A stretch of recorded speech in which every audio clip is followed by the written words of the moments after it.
In the middle of his own family is a man.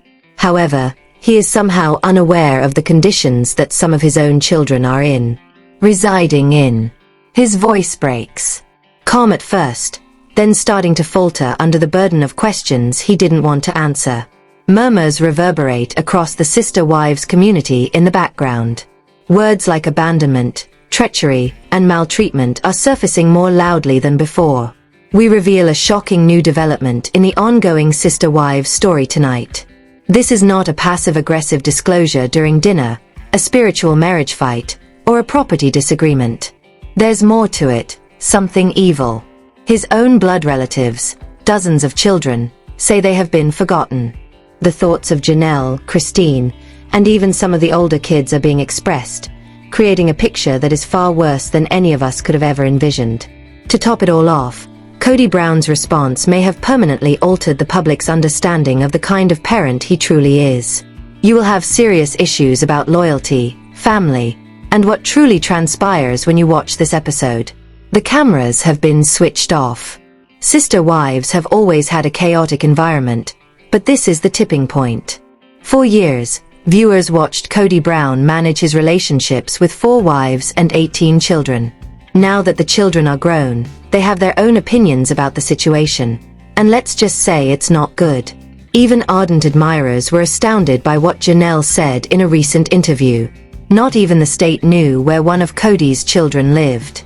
Think of this as a man who has built his entire television persona around being a dedicated family man with a diverse, multi-family home.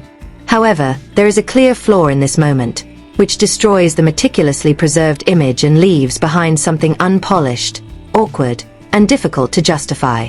By emphasizing that this is about more than one child, Christine fanned the flames. It concerns several kids who have subtly left Kody's sphere of influence without his knowledge. Furthermore, we're not discussing children surviving off the grid or abruptly shifting. Normal lives and movements are what we're discussing, but their father isn't involved enough to keep up. For the family, the emotional toll of these disclosures is devastating. The children have been expected to discreetly adjust to Kody's changing priorities for years, balancing disappointment, loyalty, and the tacit knowledge that Dad will always put some connections ahead of others. However, the truth is now being revealed. And that's just the beginning of the iceberg. Since the Sister Wives fans has been speculating about this subject all summer, it raises the specter of a much bigger one if Kody Brown's paternity is being called into question. What else is he unaware of if he couldn't recall the location of his children? If the fans were shaken by Kody Brown's forgetting about his own kids, they were even more shaken by what happened next. This was a pattern rather than an individual incident. A few of the Brown kids who were older, several of whom are suddenly coming forward after years of silence. The consistency of their stories is painful. Unanswered calls, forgotten birthdays, and significant life events met with silence. For the general public, it's like when jigsaw pieces eventually fit together to form an image that nobody wants to see. When Janelle related one particular story, her voice trembled. She discovered that Kody hadn't even recalled the day she had traveled to see one of her children for a special occasion. Additionally, when she came up to him, his response was unnerving in its lack of churlishness. "Oh, I didn't know those 4 words were the catalyst for the online conflagration. Because there are things that stay with you for the rest of your life if you have raised children and have witnessed all the bedtime stories and scraped knees. Unless, of course, you were never there in the first place. You just don't know." For years, Christine has served as many of the Brown children's emotional anchor. She colored an even worsening image. She characterized Kody as a father whose body might be in the same room as her, but whose heart and thoughts were constantly somewhere else. Then came the revelation that cut through the loyalty of even the staunchest defender. According to a family source, several children had been phoning Kody for months without even getting a response. Unreturned voicemails and text messages were read. People began to question, was this deliberate distancing or a man's overwhelmed by the consequences of his own choices? This is when the narrative changes, as there is one unquestionable reality concealed in these testimonies. It takes time for marriages to fall apart. Years of minor betrayals, silent infidelity, and times when someone should have been there but wasn't caused them to break. Kody can no longer be protected from that fact by the cameras. Every admission and tear-stained interview from his children further damages the reputation he has so hard labored to uphold. However, this is the something. Setting the scene is all that this section of the story is doing. Because despite the profound emotional scars of the Brown family, there is more to it. One that involves money, secrets, and decisions that have the potential to permanently destroy what remains of this family. The rumors started off as harmless chit-chat. There were rumors of missing money and changed timelines in online fan groups that no one could really prove. However, a low-key source from the Brown family's close circle decided to speak forward. Out. They said that it wasn't only a pointless expense. A number of financial transactions regarding the family's Coyote Pass estate were purportedly discovered by Janelle. She had never seen some of them appear on statements before. She believed that these statements ought to have been in the open. Rather, they were concealed, buried beneath layers of cryptic withdrawals and account names. According to her, the amount that is missing might be in the 6 digits. The most egregious accusation that these withdrawals had begun years before. When did the property conflicts come to light? In one terrifying sentence, Christine, always the speaker of guarded truth, explained it. When you conceal money, you're concealing something more significant. As they re-watched earlier episodes with new perspectives, fans murmured, digging in action. Moments that had seemed innocuous suddenly took on frightening connotations. A question about funds was dismissed with a flip attitude. When property was brought up, Kody and Robyn had a heated argument. The demand to purchase immediately, and not hold off. Then came the shocking revelation that completely upended everything. Janelle confronting Kody. This time, it was over witness documentation rather than child rearing.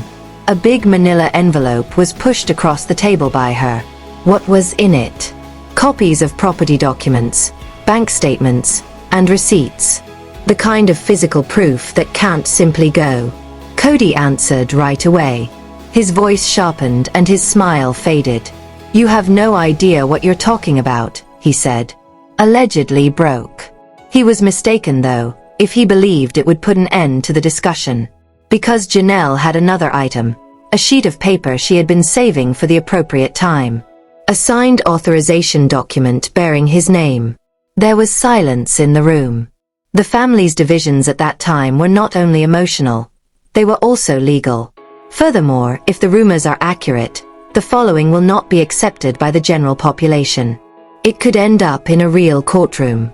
Additionally, too, this was when everything changed, with the entire globe following through Twitter threads, YouTube analysis videos, and TikTok live feeds.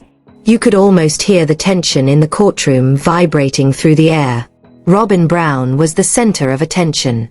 Kody once stated that he had the most spiritual connection to Robyn, the same Robyn who had entered the Brown household in 2010 as the quiet, distant fourth wife. However, there were no cozy confessionals or cozy lights today. No throw pillows.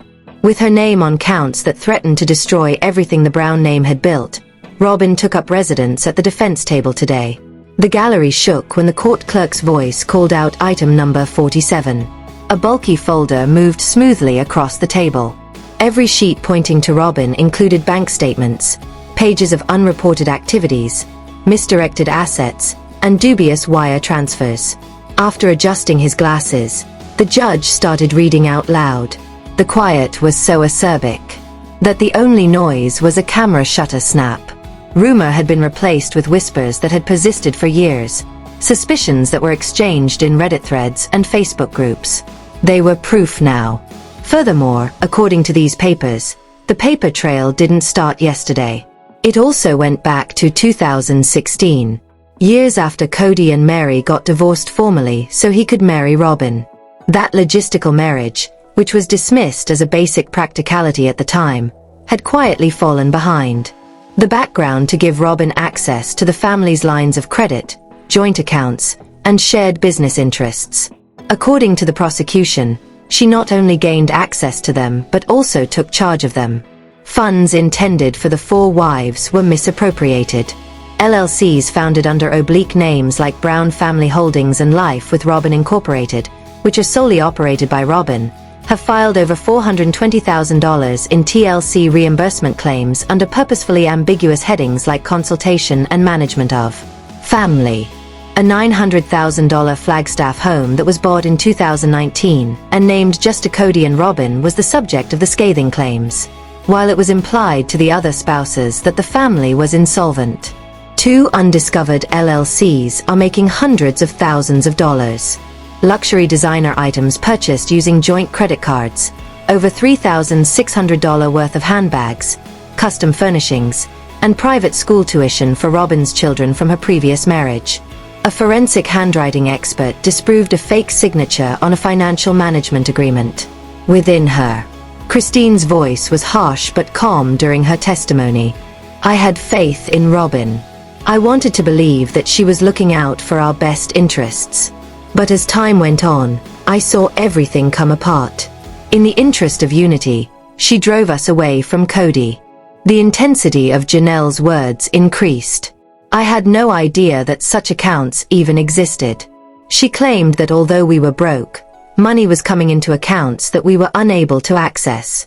Kody simply accepted it as well. In spite of these accusations, Robyn's attitude was intentional. The gentle, tearful mother of sister wives was no longer there. She was replaced by a stony-faced woman wearing huge shades who spoke only to her attorneys, never looking into the judge's eyes or at the women she used to call sister spouses. The timetable proved damning when the prosecution's forensic accountant appeared. Christine's daughter needed surgery in July 2019. The family was informed of the financial difficulties. Robyn set aside $48,000 that month to renovate her house. When Mary asked about the company's earnings in November 2020 in order to start a web project, she was told that the account had been closed. Yet, just a few weeks later, $75,000 from that account had been transferred to Robyn Incorporated. In early 2021, Kody and Robyn spent $60,000 remodeling their backyard with an outdoor fireplace and hot tub, while Kody insisted on selling Janelle's RV for family funds. This wasn't poor planning, the accountant concluded. This deliberate, methodical rerouting was a pleasant method of putting money from numerous people into 2 people's pockets. Then the adult children's gut-wrenching remarks arrived. I worked 2 jobs because I thought my family couldn't afford to send me to college, according to what I read on social media. As it happens, I was the only one who was unable to. The blowback was nuclear on the internet. There was a conspiracy buzz on TikTok. Every shot in earlier episodes was examined by YouTube channels. Within a day, a Reddit thread titled Robyn Brown. The mastermind received over 40,000 upvotes. Screenshots. Amateur courtroom evidence included GIFs and slow-motion, frame-by-frame examinations of Robyn's facial expressions. Even though there were no criminal charges yet, civil lawyers were immediately requesting compensation. The Browns may be ordered to pay back hundreds of thousands of dollars, and they may even have to sell their home in Flagstaff. When the court was adjourned, Robyn came out wearing sunglasses. Kody was a step or 2 behind, unresponsive, unintelligible, but obviously shaken. Neither spoke to reporters.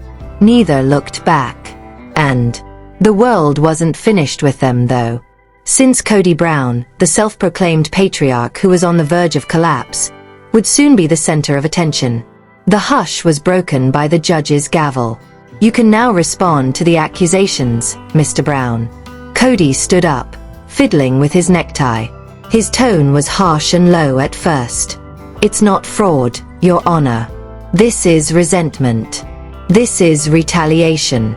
The gallery reverberated with gasps. There you have it. It exploded. I'm being yanked through now. The muck for trying to protect what was left of us. With a sharp bite of anger instead of grief, Kody's voice snapped. With cameras strobing through and pennies scratching frantically, the press gallery exploded. The sufferings of the icy courtroom. Muted shouts filtered in from the crowd outside. This was no amiable justification for family money. Live, uncut, and uneditable, this was a man unraveling. The gavel of the judge slammed once. Mr. Brown, calm down. However, Kody didn't back off. He glanced around the room before focusing on Janelle and Christine, who were each accompanied by their lawyers. He charged, "You two know exactly what this is about. You walked away. You abandoned this family. And now you want to retake history, villainizing me for attempting to keep it together."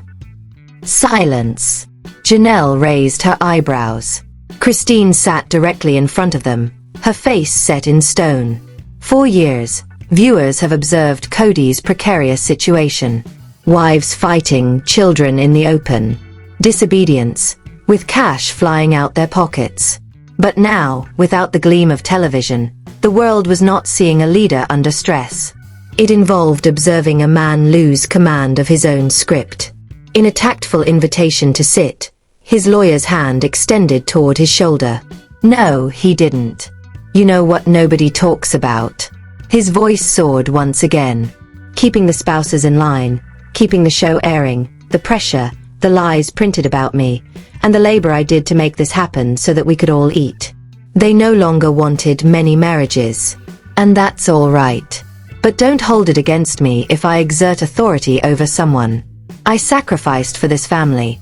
And now, because I was faithful, Robyn and I are being crucified." His attorneys stepped in when he eventually stopped, trying to turn the wreckage into a skillfully crafted argument. First misunderstanding. There were no formal contracts between the wives. They only made trust-based verbal agreements. They recharacterized the plaintiff's deceit as poor communication rather than dishonesty. Preservation of the second family. Incidentally setting up private accounts and LLCs. They maintained that it was shielding rather than hiding. As the family fell apart, a last-ditch effort was made to preserve what remained. And it seemed sense for Robyn to help make those choices since she was the legitimate wife. Third, there is no criminal intent. They claimed that attorneys and tax specialists had reviewed every transaction and every choice. No theft, no malice, only remorse, disappointment, and the slow breakdown of a family that didn't follow any conventional pattern. However, the atmosphere was different. The magistrate bent forward. "So he talked purposefully, Mr. Brown. Are you saying that you took executive action with your legal wife in this courtroom without anyone else knowing?" Kody's voice softened. "I did what I thought was necessary, Your Honor. The family was falling apart. People were abandoning their commitments. I had to understand what was left." He sounded uncertain for the first time, as if he sensed that the house he built was on fire, and maybe he struck the match. During a procedural recess, Christine got to her feet. Her attorney called it a quick explanation. Her voice was calm, steady, yet lethal. "Kody and I are not here to quarrel. I'm here to be honest. We agreed years ago. All the money was distributed equally. Up until the day I was informed that I wouldn't have enough money to cover my kids' tuition, I had faith in the system. I then came across pictures of Robyn's backyard makeover. She hesitated. Had he? I would have understood if it had been explained that things had changed. However, he didn't. He simply expected we would keep quiet and took over. It wasn't noisy. It landed like a sword, but it was short. Kody's meltdown went viral by evening. Leaked transcripts, courtroom sketches, and even audio from the hallway are being circulated. The hashtags #KodyLosit #Justice for Christine went viral on Twitter. In order to create unsettling similarities between his evidence and his on-camera persona, TikTok intercut trial remarks with footage of his sister wives. Strategies for control. It was summed nicely in one of the several viral remarks. The family remained with him. The plot slipped his mind. Experts in body language, marriage counseling, and therapy all contributed. What did they decide? Fear was the fuel for Kody's rage. Fear of losing not only money but also legacy, power, reputation, and the harsh reality. Facts take precedence over feelings in a court of law. and the evidence was mounting against him thus far. With a cold reprimand, the judge ended the day. Theatrics will not be tolerated by this court. Our goal is to locate infractions, not rewrite the history of the marriage. Kody sat silent and white-faced. The biggest shock of all was still to come, but Robyn did not take his hand. Because the one woman Kody always trusted, the once off-limits favorite, was called to testify on the third day. The tension was broken by the clerk's voice. "Please have a seat, Mrs. Robyn Brown." She walked slowly over to the witness.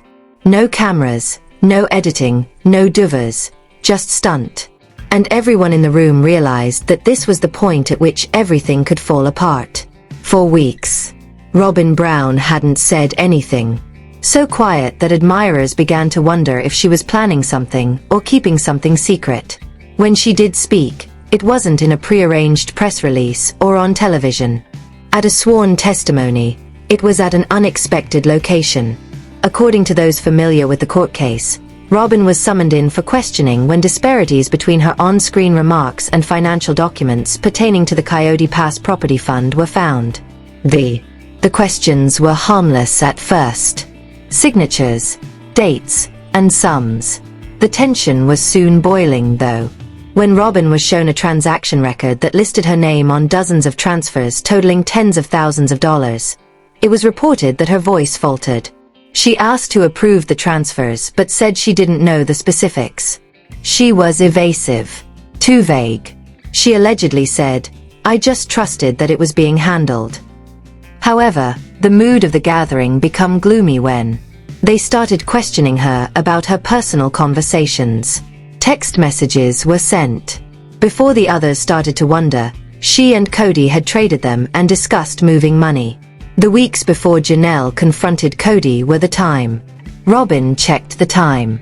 Her lawyer whispered frantically, leaning in. However, that tension persisted. A woman's voice, most likely Robyn's, had been heard over a recorded voicemail, saying, "Just make sure it's under the other account. I don't want. They blame me for this." The room erupted in gasps. That was the end of it. Not to defend herself, but to place Robyn directly in the center of the scandal's most sinister presumptions. Her silence had been broken. When she was asked at the conclusion of her cross-examination if she believed Kody had acted legally, it was the most shocking moment. Instead of answering with a yes or no, Robyn paused, looked away, and said 4 words. It chilled the air, saying, "That's not my location." For the first time, it seemed as though Robyn was putting herself at a distance in addition to protecting Kody. And insiders warn if she's doing that, the entire case is about to turn upside down. Christine's personal information and audio were leaked.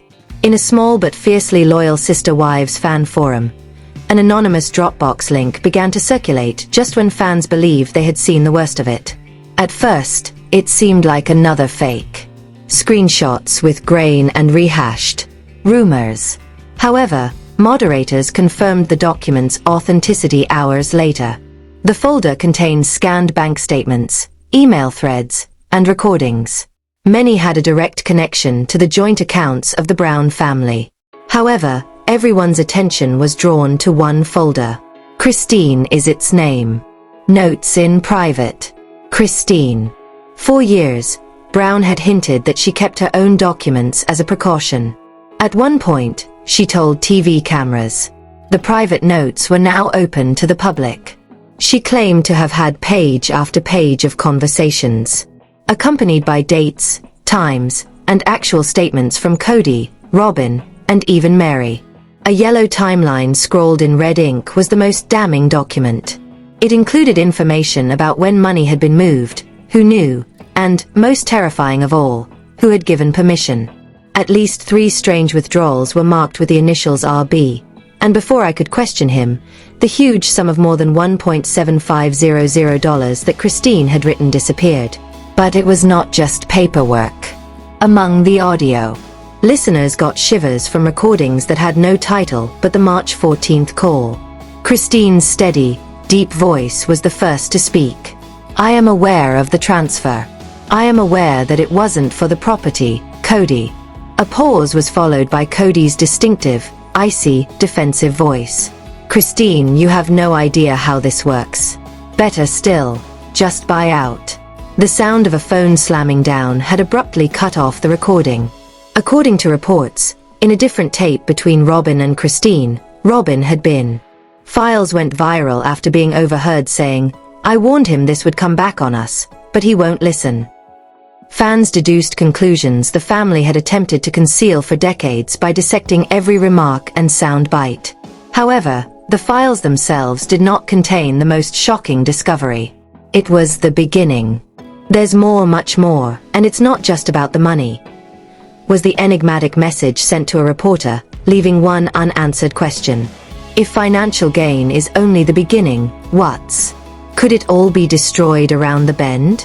A new player entered the scene just as the Sister Wives universe was in disarray due to the released data. Nobody anticipated it. They were called the Mysterious Witness by the tabloids. They weren't related to anyone. They claimed to have witnessed one of the Brown family's most private discussions, despite the fact that they weren't even a familiar friend. A hand-delivered envelope on a local reporter's doorstep served as the tip. It contained, in one picture, Janelle, Christine, and a male with his back to the camera were seated at a table in a dimly lit cafe. There was a note concealed behind the photo, and the timestamp in the lower left corner was just 3 weeks ago. Ask her about the cabin meeting, in all caps.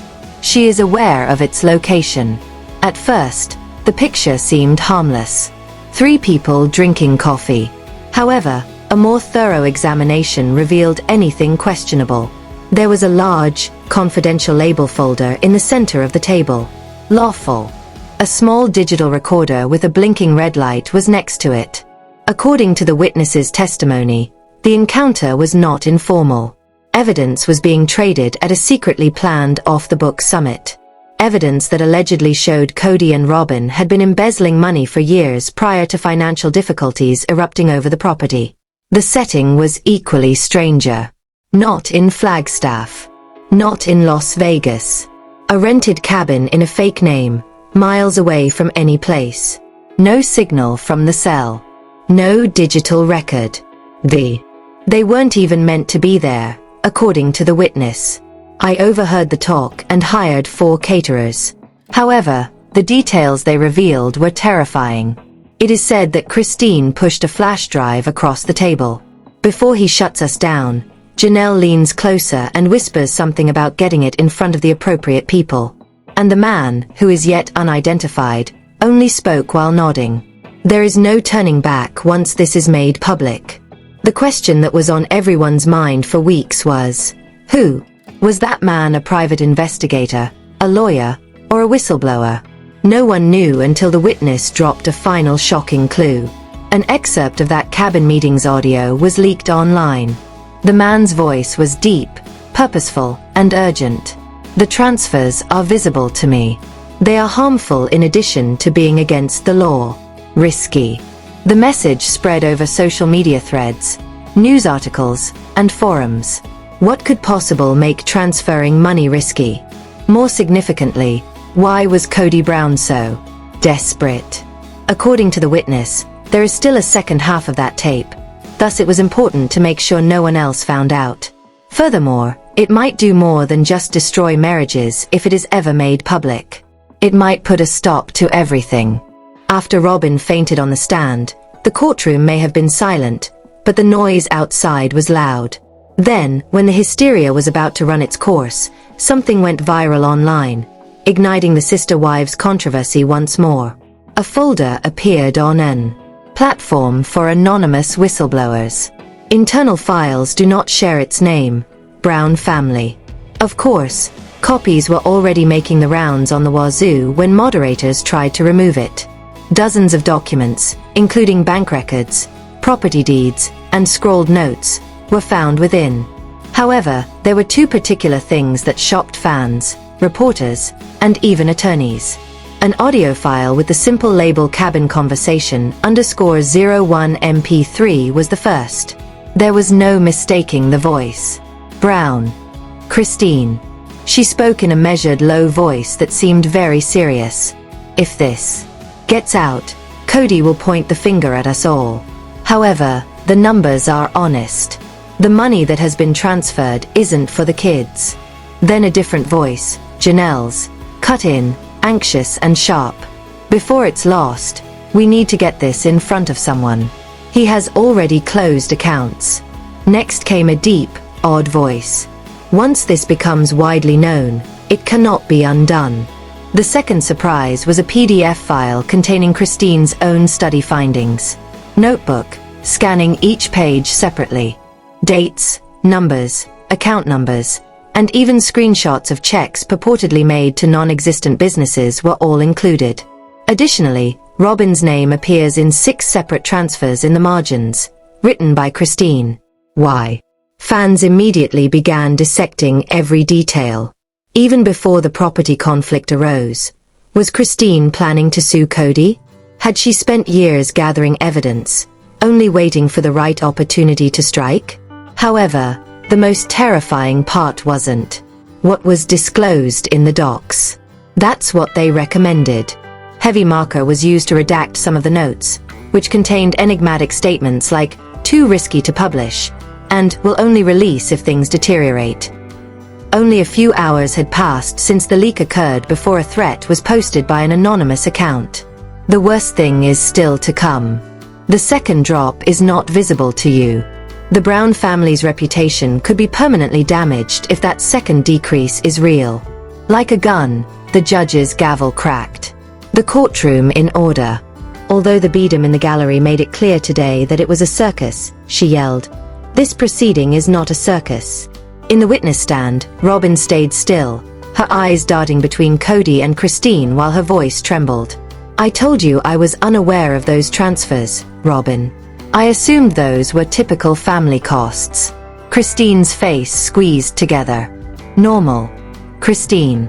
Moving $50,000 to a shell corporation 3 days before to the land transaction is not typical, Robyn. Through." Kody slammed the table with his palm. "Enough. This is precisely what you desire. In front of strangers. Tear us apart." Leaning forward, Janelle spoke in a chilly tone. "Janelle, no, Kody. I want you to own up to the fact that you have been lying to us all and that the documents are truthful." Robyn's bottom lip trembled. "I didn't ask for this, Robyn." Christine cut her off before she could say anything more, her voice piercing. "Christine, you spent the trust you requested as if it didn't exist." Noticeably recording the personal venom infused into each phrase, the judge raised an eyebrow. The chamber felt heavier now, charged like the air before a storm. "But the witness might walk down," she continued sharply. At that moment, the bailiff entered through the side entrance and handed the judge a crumpled paper. Her expression changed from moderate annoyance to genuine surprise as she read it. Slowly, she said, "Someone seems to have another witness. One about which no one had known anything." Kody jerked his head in the direction of his attorney. "And Kody." We concurred. The judge held out her hand. "For their own protection, this individual has requested to remain nameless. I will allow them to testify under secrecy." People in the audience gasped. Christine and Janelle exchanged a gaze that was a mix of fear and optimism. Who could be more filthy than what had previously been revealed? A few seconds later, a hooded figure emerged from the witness stand. An electrical modulator was used to modify the voice. "Witness who is anonymous. I'm going to share something that happened in a private meeting. The night before. Signing of the Coyote Pass contract." There was silence in the courtroom. The reporters even stopped typing. "Witness who is anonymous. Even though all 4 of you were present, only 2 of you knew why you had been called." Kody writhed uncomfortably. "This is absurd, Kody. Witness who is anonymous. Is it? Because I think the jury will learn a lot from the tapes I have." The judge's gaze became icy. "Proceed." The voice modulator hummed as the hooded witness leaned in toward the microphone. "Witness. Anonymous. That night, it was pouring rain. The kind of rain that keeps secrets buried and people indoors. Not this one, though. A cabin that was dark. Rain pelts the windows. With papers strewn all over the huge table in front of him, Kody sits at its head. Christine and Janelle, who are clearly uncomfortable, sit at the far end, while Robyn sits to his right with his arms crossed. Calm. Steady. Kody. The future of Coyote Pass is the topic of our conversation. But first, you should be aware of something. The voice of Christine in the flashback is firm but cautious. I thought we were already in agreement, Christine. Split the land in half and sell it. What is there to comprehend? Robyn bends over. It isn't that simple, Robyn. Obligations and debts exist. Janelle loses her temper. Janelle, to whom are you obligated? Because the family and the bank are not involved. Kody tightens his jaw. This isn't a conversation, Kody. It's a directive. Now, Christine leans in the direction of the prosecutor on the witness stand. It was the first time I realized it wasn't about fairness, Christine. It concerned the decision Kody had made without informing us.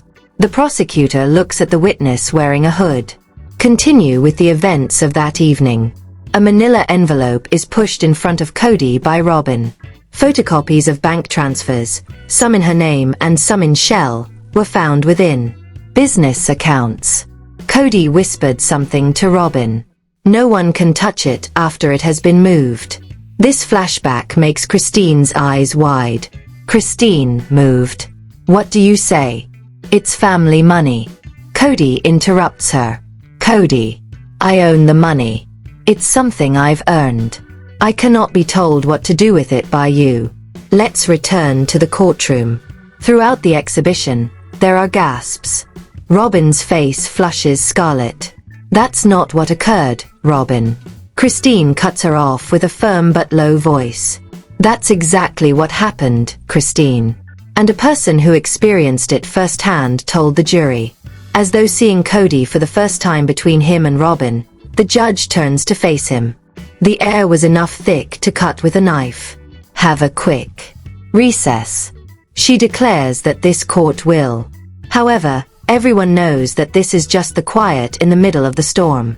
After returning from recess, the bailiff yells for everyone to get up as the courthouse doors open. The judge sits with a sharper expression than previously. The court is back in session, Judge. Go on, Mr. Prosecutor. Prosecutors don't waste time. Prosecutor, Your Honor, the witness has presented more evidence and unmodified audio with the court's approval. Recording of the previously mentioned meeting. Kody moves about in his chair. To their lawyer, Robyn says something hurriedly. Her face turned pallid. The microphone is adjusted by the hooded witness. Unbeknownst to the anonymous witness, this was videotaped. You'll understand why I'm here today after hearing everything I have to say. Play is pressed by the bailiff.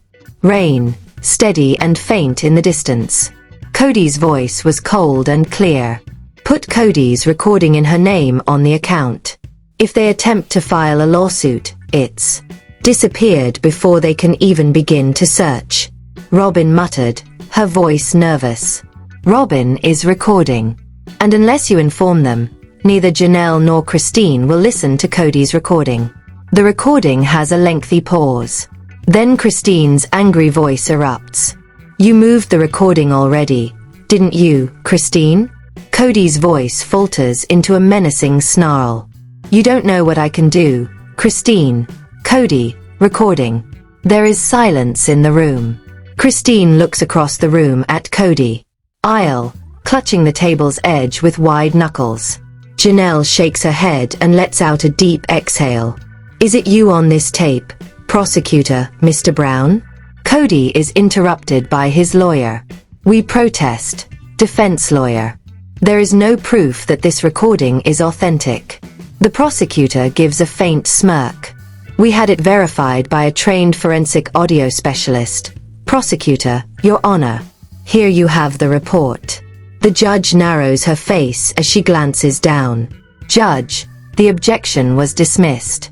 The jury will consider the documenting as proof. Kody's expression turns pale. Robyn averts her gaze, her eyes gleaming without tears. Then the knockout blow is delivered by the unnamed witness. That encounter wasn't the first, and I wasn't the only one filming, according to the anonymous witness. The gallery is filled with a fresh wave of whispers. The gavel is banged by the judge. Order. Judge. Tomorrow at 9 a.m., this court will meet again, in order to continue the testimony. Nobody goes for the door, but everyone stands. The significance of their hearings has confined them to the present. The turmoil in this family is far from ended. So, if you're #TeamWife, smash like. Please leave a remark below and subscribe for the next exciting update. Who do you predict to prevail? I'll see you in the next scandal, so be suspicious and inquisitive. Behind TLC, kiss mark. Sister wives are out.